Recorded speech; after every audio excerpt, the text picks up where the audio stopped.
Unajua inashangaza sana, unakuta viongozi wa dini wanahojiwa kuhusiana na sakata hili la kipindi hiki cha uchaguzi ambacho tunakaribia Tanzania. Niseme tu kitu kimoja, viongozi wetu wa dini madhehebu mbalimbali, Mungu amewapa hizo nafasi kwa ajili ya yeye, sio kwa ajili yenu. Kwa hiyo kama mnafanya kazi hizo kwa ajili ya matumbo yenu, mtakuja kutoa hesabu siku za mwisho.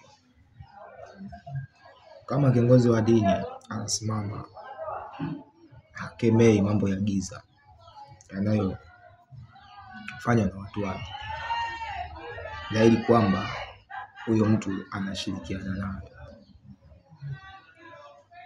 Ukisoma kitabu cha Waefeso sura ya 5 mstari wa 11, anasema wala usishirikiane na matendo ya giza, bali uyakemee. Kwa hiyo Mungu ambaye ametuumba na tunasoma vitabu vingi ambavyo tumeandikiwa na